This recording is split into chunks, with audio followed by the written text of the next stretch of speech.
जी, तो आप लोग देख रहे हैं अंधाधुन चैनल और आज हम लोगों का जो टॉपिक है वो ये है कि भाई अगले 5 सालों में हम पाकिस्तान को कहाँ देखते हैं। मेरे साथ मौजूद है तलाल, तो हम इनसे ये सवाल करेंगे। जी तलाल, आप कहाँ देखते हैं पाकिस्तान? तो मैं पाकिस्तान को बहुत ही ज़्यादा मुश्किल हालात में देख रहा हूँ। जिस तरह के अभी हालात चल रहे हैं ना, मुझे ऐसा लग रहा है कि पाकिस्तान शायद टुकड़े हो जाए, या इस पर कोई जना ममालिक जो उसकी जना नेबर कंट्रीज है वो भी हमला कर दे। मुझे ऐसा लग रहा है कि पाकिस्तान से जना ब्रेन ड्रेन तकरीबन ऑलमोस्ट ये जो प्रोसेस है कंप्लीट हो चुका है। अब सिर्फ वो रह गए ब्रेन ड्रेन में जिनके पास अभी तक पैसे मौजूद नहीं है और या वो अपने वीज़ा का इंतज़ार कर रहे हैं। देखो, जैसे ही यहाँ से जना यहाँ से निकलता है, यहाँ से तालीम याफ्ता तबका, मिडिल क्लास का तबका, ये शहर में बीच की जो जना मिडिल क्लास है ना, ये गायब हो जाएगा। यहाँ सिर्फ अमीर लोग रह रहे होंगे, यहाँ सिर्फ बहुत ही ज़्यादा गरीब लोग रह रहे। गरीब अमीर जो है ना गरीब पे हुक्मरानी कर रहे होंगे, और ये जो गरीब लोग हैं ना ये क्या कर रहे होंगे, चोरियाँ चकारियाँ कर रहे होंगे। मिडिल क्लास तबका ना, यहाँ से जो पढ़ा लिखा तबका ना, वो यहाँ से शॉर्ट हो जाएगा। पहला तो मैं ये चीज़ देख रहा हूँ। दूसरी चीज़ देख रहा हूँ कि पाकिस्तान की जो एडमी सलाहियत है ना, या एडमी दांत तोड़ के जना दे दिए जाएंगे इसके हाथ में, और ये चीज़ जना कैपेबिलिटी जना यहाँ से छीन ली जाएगी। तीसरा मैं देख रहा हूँ कि इंडिया से शायद इंडिया, एक तो हमारा पड़ोसी भी ऐसे जना बिल्कुल कहते फट्टू नहीं कहते उस तरह का है, अगर उसमें शायद उसमें ऐसा किया तो हमला कर सकता है। चौथा, यहाँ पॉलिटिकल अनस्टेबिलिटी में इतनी ज़्यादा देख रहा हूँ कि लोगों ने का एतमाद ही उठ चुका है। और मैं एक और चीज़ देख रहा हूँ यहाँ पर कि यहाँ पर जो दीनी जो तबका है ना, ये भी आपस में बाहर होने। जी, आपकी नज़र में कोई वे आउट है कि जिस तरह से इसको ओवरटर्न किया जाए? कोई इसलिए यार देखो, कैंसर की ना इनिशियल स्टेज में ना कैंसर को आप क्योरेबल कर सकते हैं। हाँ, एट द एंड क्या होता है, उसकी सर्जरी होती है और वो कैंसर काट के ना फेंक देना। क्या सब अलग कर पाकिस्तानी क्या यार, ये मुझे अभी ये लगता है कि पाकिस्तान में मुझे कहना नहीं चाहिए, मेरा मुल्क है, मैं यहाँ पैदा हुआ हूँ, मैं इससे मोहब्बत करता हूँ 14 अगस्त के आ रहे, लेकिन मुझे ऐसा लगता है कि ये स्टेट्स में हो जाएगा। बलूचिस्तान की स्टेट अलग होगी, सिंध की अलग, कराची की अलग। इस तरह जो हमारे सुबह सरहद के इलाके फ्रंटियर के ये अलग होंगे, और पंजाब भी 2-3 पे टूटेगा, स्ट्राइक वो बनेंगे।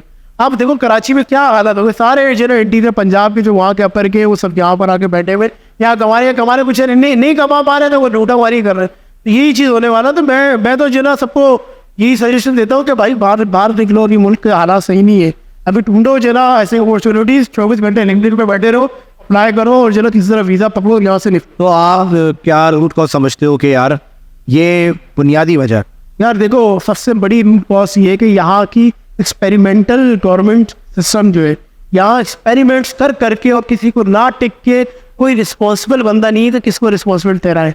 हर बात चेंज करा देते, उसको किसी को काम नहीं करने देते, ये एक बड़ा प्रॉब्लम है। और पाकिस्तान में सही बताऊँ, पाकिस्तान में ना कैपेसिटी है इसको सही करने की, बल्कि ये आप खुद देखो ना, आप घर से बाहर निकल जाओ, आपके घर की गली के बाहर इतना कचरा बने। पाकिस्तान है आज तो इस पर कि पाकिस्तान रन बाय माफियाज का राज है। चाहे आप शुगर पे देख लें, चाहे आप वीट पे देख लें, चाहे आप पेट्रोल पे देख लें, चाहे आप प्रॉपर्टी पे देख लें, real estate, each and everything, चाहे पोल्ट्री पे देख लें, सब पे माफियाज है। अगर ये गवर्नमेंट पे आप देखें ना कि कोई भी बंदा आता है गवर्नमेंट पे, जैसे इमरान खान साहब थे, ये कोई भी थे, उन्होंने आगे बहुत कोशिश की कि हम ये कर दें या वो कर दें, तो भाई धमकियाँ मिल जाती है। अगर आपने आटे ही उस पर हाथ डाला तो माफिया आ जाती है कि हम आपको जो है ना, क्योंकि सारे वजीर होता है, वो ये कहते हैं कि भाई अगर आपने हमारे लोगों पे हाथ डाला तो हम जो है ना आपको इन्वेस्ट नहीं करेंगे at the time of the election, हम जो है ना अपोजिशन पे इन्वेस्ट कर देंगे, तो फिर आप उसके जो है ना खुद जिम्मेदार होंगे।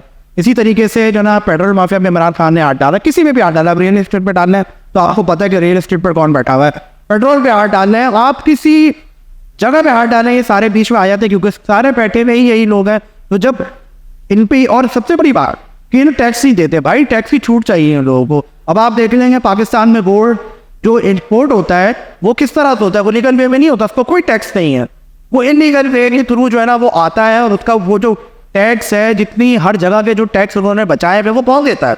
आम आवाम देती है, उस पर टैक्स देती है। फिर वो किस तरह से निकालता है, आप देखिए ना, रेडियो का टैक्स है, वरना दिमाग ईच एंड एवरीथिंग का टैक्स इन्होंने जो ना बिजली के बिल में डाल दिया है। अभी जो जना लोन हो गई, ये लोन की किस्तें हो गई, कहीं से आपने पैसा देना नहीं, आपको 2 वे आउट होते हैं कि भाई बिजली के बिल पर डाल दो या पेट्रोल बढ़ा दो। अब इन दोनों चीज़ों के बढ़ने से महंगाई ऑटोमेटिकली बढ़ जाती है भाई। तो ये एक और चीज़ मैं आपको बताऊं प्रोडक्शन जो है ना पाकिस्तान में जीरो हो चुकी है। पाकिस्तान सिर्फ एक ही चीज़ प्रोड्यूस कर रहा है, वो इंजीनियर और डॉक्टर के पढ़ा लिखा तबका, और उसको कहता है बाहर जाओ और वहाँ से जो है ना जरा मुबादला कमा के यहाँ डॉलर यहाँ भेजो। बस आपके पास और कोई प्रोडक्ट नहीं है, आपके पास प्रोडक्ट आपकी जो है ना ये उड़ा दे। पाकिस्तान ने इतने अरसे में सिर्फ इसी चीज़ पे इन्वेस्टमेंट किया, वो शुरू से पाकिस्तान बनने के बाद से इसी चीज़ पे ये लोग कर रहे हैं as compared to other country like India. आप इंडिया को देख लो, उन्होंने अपने लोगों पे इन्वेस्टमेंट की है लेकिन सही तरीके पे। यार दोनों साथ आजाद हुए थे, इतना बड़ा राज वो उससे ज्यादा उसमें फंसाए। उनके फॉरेन रिजर्व पहुंचे आई थिंक 600 मिलियन है, और पाकिस्तान फोर और आई थिंक अभी अमेरिकन की कोई मूवी है, मूवी कह लें आप, मेरे ख्याल कोई वो थी सिंगर थी जिन्होंने एक दिन में या एक शो के कोई इतने तो ये तो हाल है हमारा कि हम बस यार बड़ा बुरा हाल है कह सकते हैं इस बात। अब जो है ना अल्फाज जो है ना अब बाहर निकलने को जो है ना कहते हैं कि अब चुना नहीं, मैं कह सकते हम नहीं चाहते कि इस टॉपिक पे बात करें, हम चाहते हैं कि कोई एंटरटेन नहीं। मैं बताऊँ, लेकिन इसमें मजबूरन आ जाता मैं आपको बताऊँ डिसअपॉइंटमेंट है हर बंदे को, हर पाकिस्तानी को समझ में आ चुका है कि हम उसने करना क्या है। उसने जो है ना वो प्योरिया बिस्तर उठाना है और उस मुल्क से चले। पाकिस्तान से इतनी लोगों को नफरत क्या हो गई है, ये मेरे ख्याल मुझे लगता है एजेंडा है कि करा दो इतनी नफरत के जो ना 14 अगस्त की बंदा ना मनाएगा। बात तो है नहीं है, अगस्त का महीना शुरू हो चुका है, वो वाइट नहीं है जो मैं अपने बचपन ना बैज खरीदा मैंने, ना झंडा खरीदा, मैं झंडा लगा रहा नहीं मैं नहीं लगाऊँ, मैं क्या जो ना झंडा लगाऊँ, क्या जो ना डंडा लूँ।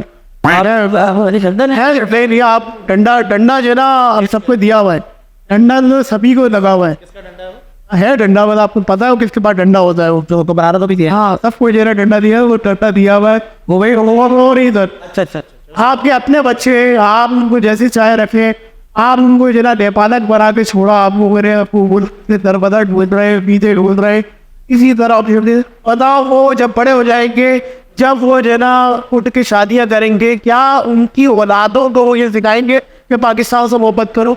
बिल्कुल नहीं, वो तो कहेंगे पाकिस्तान के पास जाओ नहीं, अब तो वो तबाह हो गए। अच्छा आप देखें ना, एक औलाद माँ बाप ने उसको पाल पोस के बड़ा किया, अब वो मजबूरन इस बुढ़ापे की एज में अपने माँ बाप को छोड़ के जा रहा है।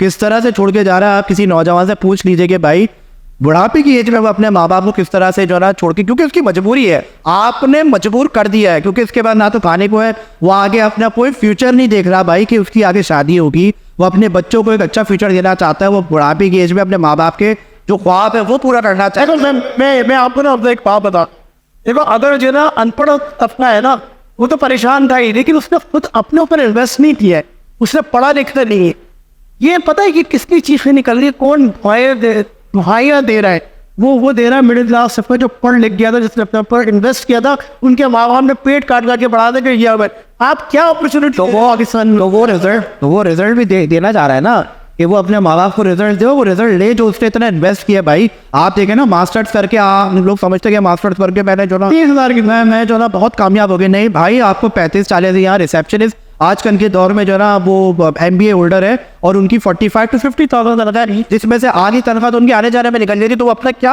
आप फ्यूचर देखेंगे यार। आपको एंटरप्रेन्योरशिप पे चूना लगा दिया जाएगा और आपको जिसकी दुकान खोल के आप समझ रहे एंटरप्रेन्योर स्टार्टअप खोल के बैठे NIT और ग्रेजुएट, वो भाई वो आपकी लाइफ नहीं है।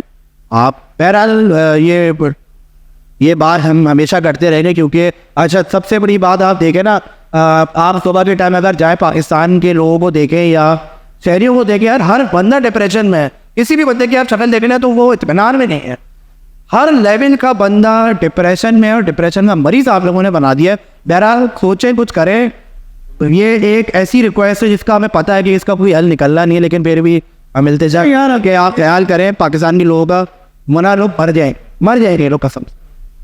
इसी के साथ जो ना आज का पॉडकास्ट खत्म कर दे, और सिर्फ सलाम उन मिडिल क्लास माओं को जिन्होंने अपने बच्चे जो ना बाहर भिजवा दिए, कितनों के तकलौते होंगे कि शायद वो वहाँ पे कुछ पढ़ सके। अपना ख्याल रखिएगा, अल्लाह हाफ़िज़।